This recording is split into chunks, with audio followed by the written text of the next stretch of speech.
Pertanggungjawaban umat manusia dimulai sejak dia berada dalam alam kubur. Tak terkecuali bagi mereka yang semasa hidupnya kufur terhadap risalah tauhid Allah Subhanahu wa Ta'ala. Imam Ibnu Qayyim al-Jauzi mengisahkan tentang prosesi seorang hamba yang kafir ketika nyawanya dicabut hingga mendapatkan pertanyaan di dalam kubur. Kisah ini diambil dari hadits Al-Bara bin Azib. Ketika itu, Nabi Muhammad SAW mendatangi mereka yang sedang mengurus jenazah di Baqi, Al-Gharqad.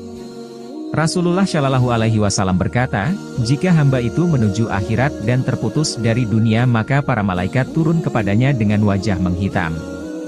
Malaikat itu membawa kain tenun yang kasar. Mereka duduk sejauh mata memandang.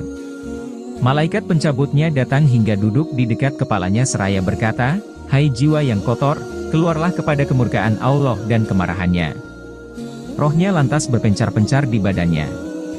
Malaikat itu pun mencabut rohnya sebagaimana dia mencabut besi tusuk dari kain wol yang basah. Jika malaikat pencabut nyawa sudah mengambil rohnya, malaikat lain tidak membiarkan roh itu ada di tangan malaikat pencabut nyawa sekejap mata pun hingga mereka meletakkannya di atas kain itu. Kain itu mengeluarkan bau busuk seperti bau bangkai di bumi. Para malaikat membawanya naik. Mereka tidak melewati sekumpulan malaikat melainkan bertanya, apa bau yang busuk ini? Para malaikat yang membawa rohnya menjawab, dia Fulan bin Fulan. Sebutannya begitu buruk sebagaimana namanya dipanggil di dunia. Langit itu tidak terbuka ketika diminta untuk dibukakan baginya. Rasulullah SAW pun membacakan ayat, sekali-kali tidak akan dibukakan bagi mereka pintu-pintu langit, dan tidak pula mereka masuk ke surga hingga unta masuk ke lubang jarum. Quran Surah Al-A'raf ayat 40. Allah Subhanahu wa Ta'ala berfirman, tulislah kitabnya di dalam penjara di bumi yang bawah. Rohnya dilemparkan dengan sekali lemparan. Nabi SAW kemudian membacakan ayat, dan barang siapa mempersekutukan sesuatu dengan Allah, maka seolah-olah ia jatuh dari langit lalu disambar burung atau diterbangkan angin ke tempat yang jauh. Quran Surah Al-Hajj ayat 31. Rohnya lantas dikembalikan ke badan. Setelah itu, dua malaikat mendatanginya seraya bertanya, siapakah Rabbmu? Dia menjawab, haha, aku tidak tahu.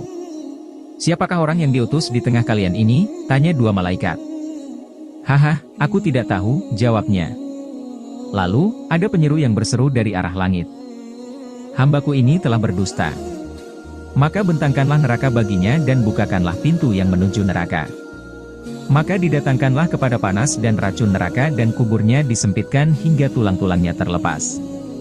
Dia didatangi seorang lelaki yang buruk wajahnya, buruk pakaiannya, dan mengeluarkan bau busuk. Seraya berkata, terimalah kabar yang menyedihkanmu. Inilah hari yang dijanjikan kepadamu. Hamba itu bertanya, siapa engkau? Wajahmu adalah wajah yang datang sambil membawa keburukan. Orang yang datang menjawab, aku adalah amalmu yang buruk. Hamba itu berkata, ya Rabbi, janganlah engkau datangkan hari kiamat. Di dalam buku Ar-Ruh wan Nafs karya Al-Hafiz Abu Abdullah bin Mandah diterangkan bagaimana hamba yang kafir mendapatkan siksa kubur. Ketika roh dikembalikan lagi ke tempatnya berbaring, Munkar dan Nakir mendatanginya sambil menaburkan tanah dengan kedua taringnya. Mereka menggali tanah dengan rambutnya. Suaranya seperti halilintar yang menggelegar sementara pandangannya seperti kilat yang menyambar. Dua malaikat ini mendudukkan mayat itu kemudian berkata, siapakah Rabbmu? Dia menjawab, aku tidak tahu. Kemudian, ada yang berseru dari arah samping kubur. Kamu memang tidak tahu. Malaikat Munkar dan Nakir memukulinya dengan tongkat besi. Meski timur dan barat menyatu, pukulan ini tidak berkurang. Kuburnya pun menyempit hingga tulang-tulang rusuknya tercecer. Pintu neraka dibukakan di hadapannya. Dia melihat tempat duduk di dalam neraka itu hingga tiba hari kiamat.